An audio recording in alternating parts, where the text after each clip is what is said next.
এটি হচ্ছে এইচএসসি 2025-এর হিসাব বিজ্ঞান প্রথম পত্রের সাজেশন। তোমাদের হচ্ছে ক বিভাগ এবং খ বিভাগ থেকে টোটাল 11টি প্রশ্ন থাকবে, যেখান থেকে তোমাদের 60টি প্রশ্ন উত্তর দিতে হবে। তো ক বিভাগে হচ্ছে ক বিভাগ থেকে হচ্ছে তোমাদের আর্থিক বিবরণী থেকে তোমাদের 2টি প্রশ্ন আসবে, যেটি বাধ্যতামূলক থাকবে, এবং খ বিভাগ যেটা সেখান থেকে তোমাদের 9টি প্রশ্ন থাকবে, তোমরা যে কোনো 5টি প্রশ্নের উত্তর দিবে। সেক্ষেত্রে যারা একদম প্রপারলি 5টা সৃজনশীল আনসার করতে চাও তাদেরকে আমি বলবো 4টা অধ্যায় দেখার জন্য। সেই 4টা অধ্যায় হতে পারে প্রথম, দ্বিতীয়, চতুর্থ, অষ্টম, অথবা প্রথম, দ্বিতীয়, তৃতীয়, চতুর্থ। তোমরা এখান থেকে যে কোনো একটা বাছাই করতে পারো এবং তোমরা 4টা অধ্যায় ভালো করে পড়ে যাবে, তাহলে কিন্তু তোমরা সহজে 5টা সৃজনশীল আনসার করতে পারবে।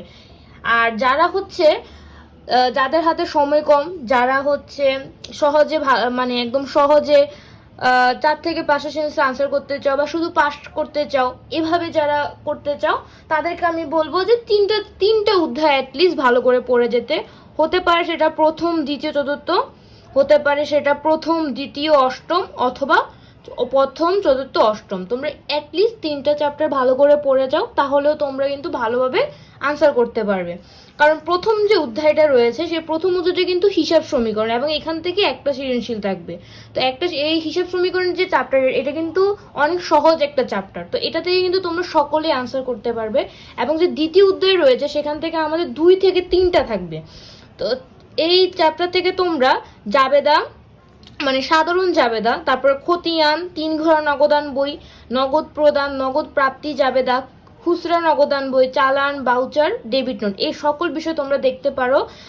আর একদম ভালোভাবে তোমরা দ্বিতীয় থেকে যদি 2টা প্রশ্ন আনসার করতে চাও, সেক্ষেত্রে তোমরা এই যে স্টার্ট দেওয়া যে এই টপিকগুলো, সেই টপিকগুলো ভালোভাবে দেখে যাবে, তাহলেও কিন্তু তোমরা 2টা সৃজনশীল অ্যাটলিস্ট আনসার করতে পারবে।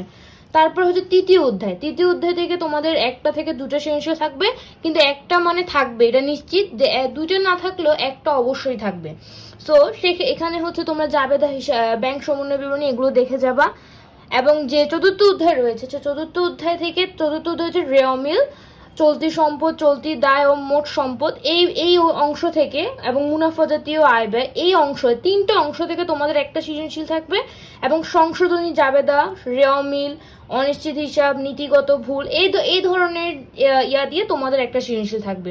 তো টোটাল তোমাদের হচ্ছে চতুর্থ অধ্যায় থেকে 2টি সৃজনশীল থাকবে। তো তোমরা অ্যাটলিস্ট এই বিষয়গুলো দেখে যাবে, তাহলেও এই বিষয়গুলো যদি দেখে যাও, এক্ষেত্রে তোমরা একটা সৃজনশীল এখান থেকে আনসার করতে পারবে। তাহলে তোমরা যদি প্রথম অধ্যায়, দ্বিতীয় অধ্যায়, তৃতীয় অধ্যায় এবং চতুর্থ অধ্যায় যদি ভালো করে পড়ো, সেক্ষেত্রে কিন্তু তোমরা ইজিলি 5টা সৃজনশীল আনসার করতে পারবে।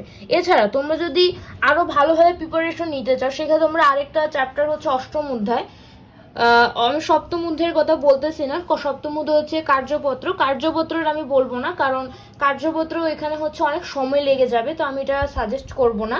আমি অষ্টম অধ্যায় বলতে পারি। তোমরা হয়তো চতুর্থ অধ্যায়, তোমরা হয়তো তৃতীয় অধ্যায়, অষ্টম অধ্যায়, এই 2টার মধ্যে যে কোনো একটা চ্যাপ্টার বাছাই করতে পারো। অষ্টম অধ্যায় হচ্ছে অবচয়ের একটা অধ্যায়, এটাও কিন্তু অনেক সহজ একটা অধ্যায়। তো তোমরা চাইলে এটা থেকে আমাদের 1 থেকে 2টা সৃজনশীল আমি লিখছি, কিন্তু এখান থেকে 2টা সৃজনশীল আসার সম্ভাবনা সবচেয়ে বেশি।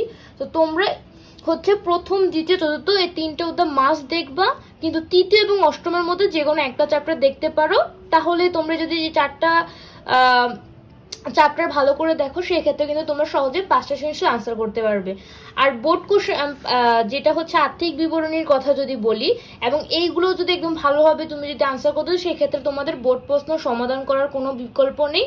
তো তোমরা হচ্ছে কোন কোন সালের বোর্ডগুলো দেখতে পারো, তোমরা 19, 21, 22, 23, 24 এই সকল সালের বোর্ডগুলো দেখতে পারো।